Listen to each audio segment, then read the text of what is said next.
Hello guys, magandang araw. Mag-share na naman tayo ng panibagong hair tutorial for today's video. Meron tayong sasagutin katanungan. Ang tanong niya is, Idol, tanong lang po. Sana masagot, mabigyang pansin. Paano ba magkulay ng walang bakas na itim after magkulay ng black sa lalaki? Paano po ba maiwasan? So magandang katanungan to guys sa ating mga nag-DIY, mga nagkukulay ng buhok.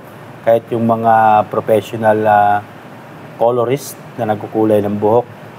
Yung application guys, kailangan yon malinis. Paano natin gagawin yon? Kasi marami tayong kinukulayan na pagkatapos kulayan is maraming stain. So, lalo na pag dark color, kahit pag wash mo dyan is maraming natitira yung mga stain dito. Akala mo niligo yung kulay dito sa part ng buhok.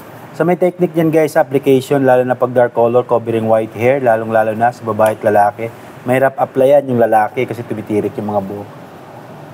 Pati sa babae, mahirap din yung mga kantuan. So may technique yan guys, unang-una, proper application. So pag babae, mahaba ang buhok, kailangan yung proper sectioning.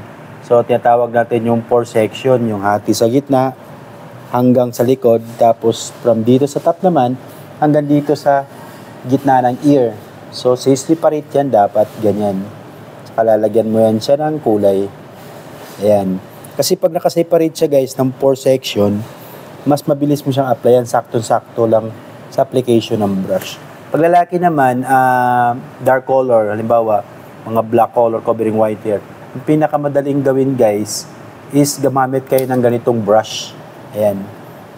Ayan, meron siyang, yung mga dulo niya is plain, tapos medyo okay siya pang apply, ganyan, ganito. Kasi meron dito itong may brush, tapos malaki, ganyan kalaki, yung pang application sa mga babae. Maganda yun pag long hair, pero pag ito, perfecto para sa malinis na application. So ganito gagamitin nyo. Ang technique naman doon, pag lalaki, halimbawa, pag mag-apply kayo ng kulay covering white hair, tapos dark hair color, uunahin yung applyan yung mga lining. Ibig sabihin, yung perimeter ng dito sa gilid.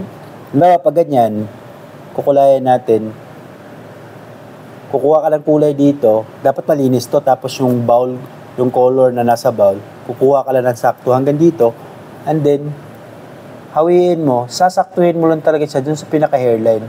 So, imagine nyo pag meron to siyang hair color, no? Nilagay natin sa tip lang dito sa dulo. Importante to, sakto lang yung haba at saka yung kapal niya. So, gaganyan nyo yan siya guys, yan. Tapos dito naman, isasakto nyo sa kung saan lang yung merong hair.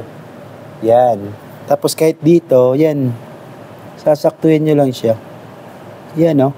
Napakabilis. Yan, ganyan. Yan siya kulayan.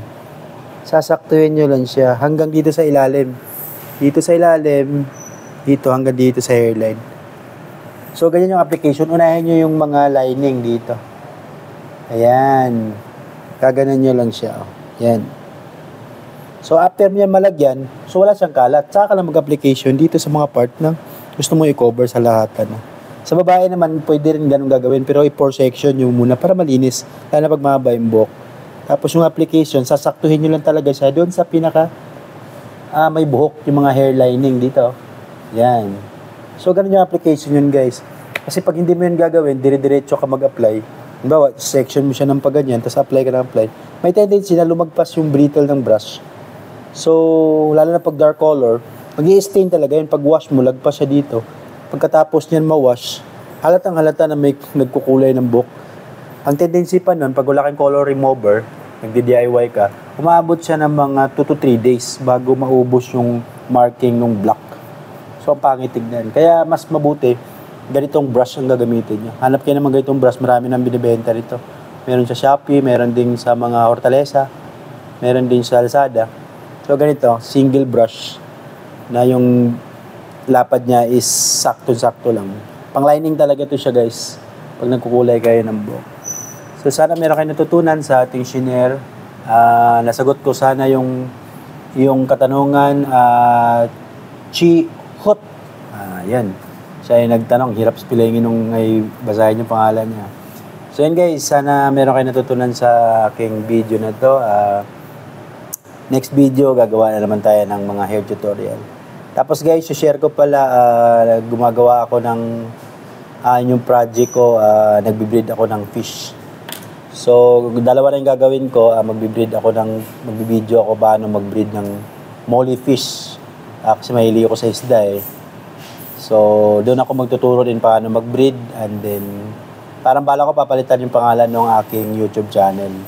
Instead na Hair Artist TV, gagawin ko siyang Hair and Fish. So, sa mga mahilig dyan na mga subscriber natin sa mahilig sa fish, mag-alaga, pwede nyong titignan din yung aking soon to be na tutorial about pag-aalaga ng isda. So, yun, pwede siyang gawin sa aquarium lang naman yan kasi maliliit lang yung molly fish. So, gagawa ko ng mga video para dalawa yung tutorial na gagawin ko. Kasi minsan di ako nakapag-video in the last, I think, magto 2 months or a month siguro. Kasi medyo nakapokus ako dun sa pag-breed ng aking fish.